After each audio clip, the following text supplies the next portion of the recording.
विद्यार्थी मित्रांनो नमस्कार। इयत्ता 9वी इंग्रजीमधील 3.3 टू अ बटरफ्लाय या कवितेचा आपण इंग्लिश वर्कशॉप आज आपण सोडवणार आहोत। चला तर मग सुरू करूया। क्वेश्चन 1 आहे, pick out from the first stanza 4 expressions where the poet pleads with the butterfly not to go away. आपल्या पहिल्या कडव्यामधून आपल्याला 4 अशी वाक्य किंवा 4 अशा शब्दसमूह निवडायचे आहेत ज्याच्यामध्ये कवी बटरफ्लायला म्हणजे फुलपाखराला आपल्यापासून दूर जाऊ नये अशी विनवणी करत आहे। अशी 4 आपल्याला वाक्य शोधायची आहेत। तर ती आहेत, स्टे नियर मी म्हणजे माझ्याजवळ थांब, do not take a flight म्हणजे उडून जाऊ नकोस, a little longer stay in sight मला दिसशील अशा प्रकारे थोडा वेळ आणखी थांब, float near me do not yet depart माझ्या जवळपासच राहा आणि दूर जाऊ नको। अशा पद्धतीने हे 4 पंक्ती आहेत ज्याच्यामध्ये कवी बटरफ्लायला म्हणजेच फुलपाखराला आपल्यापासून दूर जाऊ नये अशी विनवणी करत आहे। पुढे सेकंड क्वेश्चन पाहूया, match the words or lines and their meanings. Words or lines आपल्याला दिलेले आहेत, त्यांचं मीनिंग आपल्याला इथे मॅच करायचं आहे। पहिला आहे, do not take the flight, do not fly away असा त्याचा अर्थ आहे, दूर उडून जाऊ नकोस। Much converse do I find in the, I want to talk to you about many things अशा पद्धतीने त्याचा अर्थ आहे, मला तुझ्याशी अनेक गोष्टींवर बोलायचं आहे। हिस्टोरियन ऑफ माय इन्फन्सी, आता इथे इन्फन्सी हा इन्फंट याच्यापासून तयार झालेला शब्द आहे। इन्फंट म्हणजे नवजात शिशु किंवा बालपण अशा संदर्भाने वापरला जातो। तो हिस्टोरियन ऑफ माय इन्फन्सी म्हणजे reminder of my childhood days लहानपणीच्या आठवणीचा भाग अशा पद्धतीने या वाक्याचा इथे अर्थ होत आहे। पुढे, dead time revive in thee, in you I see the time that has gone by तुझ्यामध्ये मला माझा गेलेला जो काळ आहे तो दिसत आहे अशा पद्धतीने या ओळीचा अर्थ आहे। Very Hunter did I rush upon the prey या ओळीचा अर्थ आहे, I rushed upon the prey मी भक्ष्यावर झडप घातली किंवा भक्ष्यावर धावून गेलो। इथे भक्ष्य फुलपाखरू आहे असा या ओळीचा अर्थ होत आहे। या दुसऱ्या प्रश्नामध्ये आपण दिलेल्या ओळींचा इथे अर्थ लिहिलेला आहे। पुढे तिसरा प्रश्न आहे, से हू म्हणजे कोणते सांगा। तर reminds the poet of his childhood कवीला त्याच्या बालपणाची आठवण करून देणारं कोण आहे। तर अगदी सोपं, इथे बटरफ्लाय हे त्याला त्याच्या बालपणीची आठवण करून देत आहे, त्यामुळे बटरफ्लाय उत्तर येईल। Is afraid to touch the butterfly फुलपाखराला स्पर्श करायला घाबरणारं कोण आहे। तर पोएट्स सिस्टर कवीची बहीण फुलपाखराला टच करायला स्पर्श करायला घाबरत आहे। इज लाईक अ हंटर शिकाऱ्याप्रमाणे कोण आहे। तर पोएट कवी स्वतः शिकाऱ्याप्रमाणे आहे।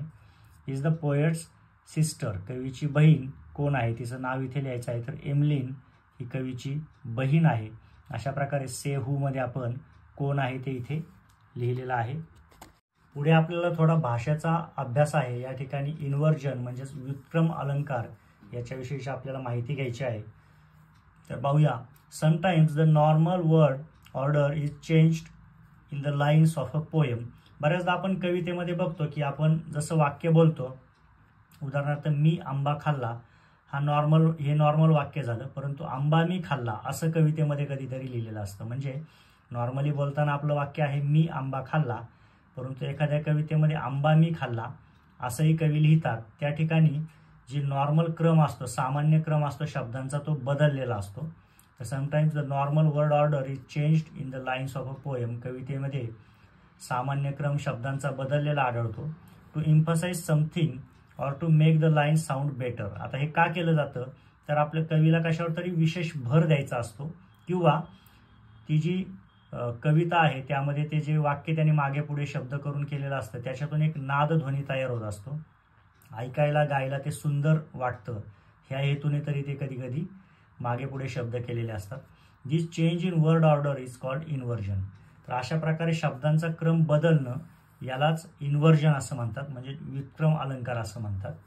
तर व्युत्क्रम अलंकाराचा अर्थ लक्षात घेतल्यानंतर आपल्यासाठी एक प्रश्न येतो, पाहूया, can you find example of inversion in this poem या कवितेमध्ये अशा प्रकारे इन्व्हर्जनचा वापर झाला आहे का, आणि तो आपल्याला इथे शोधून लिहायचा आहे।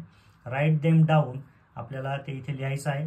Then rewrite the line using regular word order and compare the effect आता त्यानंतर आपल्याला एक कृती करायची आहे की ती जी ओळ आहे ज्याच्यामध्ये इन्व्हर्जन वापरलं आहे तिथे साहजिकच शब्द मागे पुढे केलेले असतील, तर आपल्याला ते वाक्य पुन्हा लिहायचं आहे रेग्युलर वर्ड ऑर्डरने, म्हणजे योग्य क्रमासह, ज्या प्रकारे आपण नॉर्मली लिहितो किंवा बोलतो.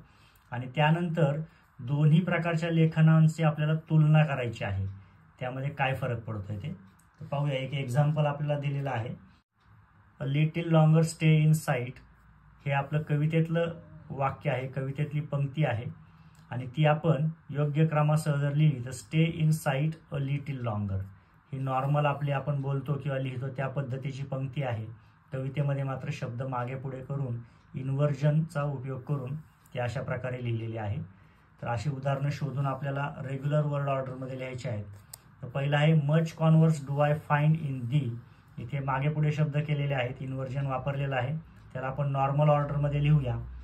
रेग्युलर वर्ड ऑर्डर आहे I do find much converse in thee. ही आपली जी आहे ही रेग्युलर वर्ड ऑर्डर आहे, योग्य प्रकारे इथे वाक्य लिहिलेलं आहे. पुढे you bringst gay culture as thou art a solemn image to my heart my father's family. इथे सुद्धा बरेचसे शब्द मागे पुढे करून इन्व्हर्जनचा वापर कवीने केलेला आहे. आपण रेग्युलर वर्ड ऑर्डरने लिहूया. As thou art gay creature you bringst a solemn image of my father's family to my heart. अशा पद्धतीने आपण योग्य क्रमासह इथं शब्द लिहिलेले आहेत आणि आपल्याला लक्षात येतं की जेव्हा इन्व्हर्जनचा वापर केलेला आहे तेव्हा कवितेमध्ये थोडीशी गेयता वाढलेली आहे, कवितेमधील काव्य थोडंसं आणखी उठून दिसतं, त्यामुळे इन्व्हर्जनचा वापर बरेचसे कवी करत असतात. पुढे फिफ्थ क्वेश्चन आहे the rhyme scheme of the first stanza is A A B B C B C C B. Right the rhyming words in the second stanza. आता इथे आपल्याला राईम स्कीम सेकंड स्टांजाची द्यायची आहे. तर second rhyming scheme of second stanza is A A B B C A C C A. आपण जर कविता व्यवस्थित पाहिली आणि रायमिंग वर्ड्सला ए बी सी अशा प्रकारे नंबर लेटर्स दिली तर आपल्याला ही रायमिंग स्कीम सहजपणे शोधता येईल आणि तो क्रम इथे लिहिता येईल. यानंतर पुढील भाग आहे आय राईम, म्हणजे इथे दर्शनी पद्धतीने यमक अलंकार असतो, फक्त दर्शनी पद्धतीने. आय राईम म्हणजे दृष्टीच्या अनुषंगाने आय शब्द वापरलेला आहे. Note the words rush Bush brush. आता या ठिकाणी USH USH USH तिन्ही ठिकाणी आहे, परंतु यांचे उच्चार जर पाहिले तर आपल्याला वेगवेगळे दिसतात. रश बुश ब्रश तिन्ही ठिकाणी उच्चार बदलतोय, परंतु स्पेलिंग्स दिसताना समान दिसत आहे. अशा प्रकारचं जेव्हा राईम असतं त्याला आय राईम म्हणतात, म्हणजेच दिसायला हे समान दिसते, त्यामुळे आय शब्द वापरलाय. देअर स्पेलिंग लुक्स सिमिलर, त्यांचं जे स्पेलिंग आहे ते समान दिसतं. But pronunciation of the words is different, परंतु जर यांचा उच्चार पाहिला तर तो मात्र वेगवेगळा आहे. It is non as a I rhyme, यालाच आपण आय राईम म्हणतो. Find examples of I rhyme and true rhymes from other sources. आता अशा प्रकारचे आय राईम्स आपल्याला शोधायचे आहेत.